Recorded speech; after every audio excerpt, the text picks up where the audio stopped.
Welcome everyone to Rebel Rock. I am Dan. I am your host. Today we're going to be going through a bunch of vinyl that I found at the thrift store. Some I bought online. A lot of variety here. A lot of cool stuff. So we're going to get down to it, because I ain't got much time right now. First one we found was this In Excess, The Swing. I believe this is the second or third album from them. And it's a fantastic album. I feel like In Excess doesn't get enough love for what they were doing. And obviously the singer's death probably didn't help that later on. But for $2, I'm happy to add it to the collection. I got a couple In Excess albums already, so this will go right in there. Just good funky dance music with some attitude, really. We found a copy of the Miami Vice soundtrack. I love me some novelty. That's all that is. Some Uriah Heep classic album. This is, I never come across any Uriah Heep stuff, so to find this, pretty happy. Not in the greatest condition. It plays, sounds good. Anything in that 70s rock stuff, the heavy guitar stuff, I love. Another one, the best of. What, Todd? My cat's down here screaming. I don't know if you hear that. We got some Robin Trower. Blues rock, you know what it is. Not my favorite thing. I'd never really listened to him before. I just threw this on the turntable a couple of days ago. It's fine. Does it do it for me, really? Not really. This does it for me. The Edgar Winter Group. This is the first album, and he has what? Ronnie Montrose on guitar. He pretty much put an all-star band together for this. The singles on here, what we got? We got Frankenstein and Free Ride. Those are hits. Those are big-time hits. That album cover's great. Looking all glammed up right there. There was another one. Like I said, the thrift store, I couldn't believe it. You never see this stuff at the thrift. At least my thrift. Maybe yours, but look at that cover. Fantastic. We got some Harry Nilsson. This is a solid album. Obviously, the big hit on here was Without You, which, great song. He didn't write the song, but he does a hell of a version of it. Weird, right? American singer-songwriter, just hung out with the right people, became friends with the Beatles, and was part of that LA scene that would go out, the Hollywood Vampires, right? He was part of that whole crew with Alice Cooper and Keith Moon and stuff like that. So, yeah, I'm a fan. It's a solid album. I have this on CD and cassette, so nothing new there. We got this double album by Joan Baez, Any Day Now. And I was like, what is this? I picked it up. I mean, I don't love Joan Baez, but I like some of her stuff. What we have here is all her covers of Bob Dylan songs, which I do love Bob Dylan. So, yeah, right there. Collection of Bob Dylan songs sung by her. I'm all for it. A lot of great songs. Boots of Spanish Leather, probably my favorite Bob Dylan song of all time. She does a version. I've never heard it. I'm going to. Another one at the thrift. Canned Heat. What is this? Future Blues. I know Canned Heat. I know the big singles. Well, the one big single that everyone knows. But rock this one as well. Late 60s, early 70s blues rock. You know what you're going to get. It's alright. I don't love it. But we got some Canned Heat now in the collection. Orson Welles as The Shadow. That's cool. Once again, Novelty Records. Orson Welles was a bit of a genius. Did a lot of shit. A lot of cool shit.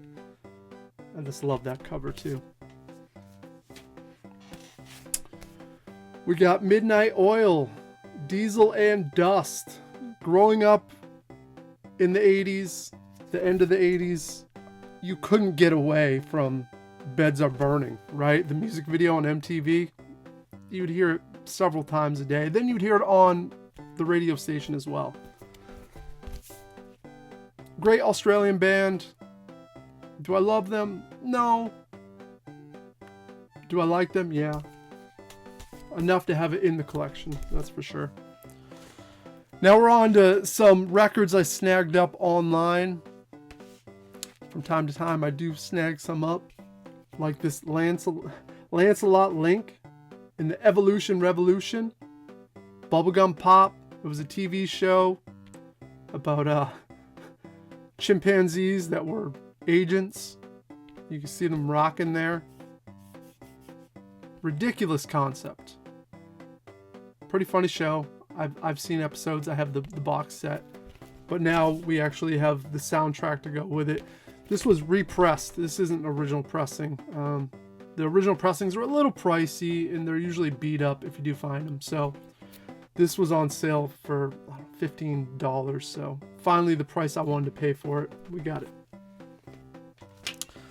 Same place. That was 15. This was 10. Suicide Generation. Garage punk. I think from England, as far as I can tell. It's trashy. It's garagey. It's cool. I like the vocalist right there. Good tone in the vocals. I need to listen to it a few more times. I just bought it on a whim, really. We got some Hubble Bubble. This is a Belgian punk band from 1977 that only released 2 albums. This is the first album. The drummer went on to do some big kind of, I don't know, crossover, new wave punky stuff in France. Well known over there. But this was his first band. It's good. Anything from 77 that I haven't heard, I like swooping it up. That's why I had to grab the second album as well. So now we got them both. I like it. I like the history. That was from 78, so they weren't around very long. An album that I absolutely adore by the Murder City Devils, In Name and Blood. This was a big one. This was a real big one for me.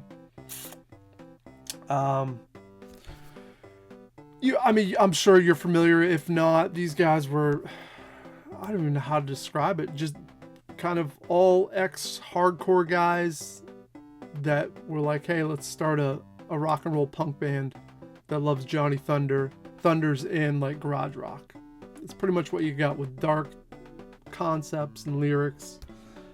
Big songs on here. I Drink the Wine, Idle Hands, Rum to Whiskey, I'll Come Running. And you got some great covers on here. Someone Else's Baby, Hybrid Moments. This is by far my favorite album from them. Seattle band as well. We lived out. My band, River City Rebels, lived out in Seattle. Murder City Devils, River City Rebels. Is there a connection? 100% is. I was a big fan of this. We got an album by The Kids. Another obscure rock and roll record from 1977.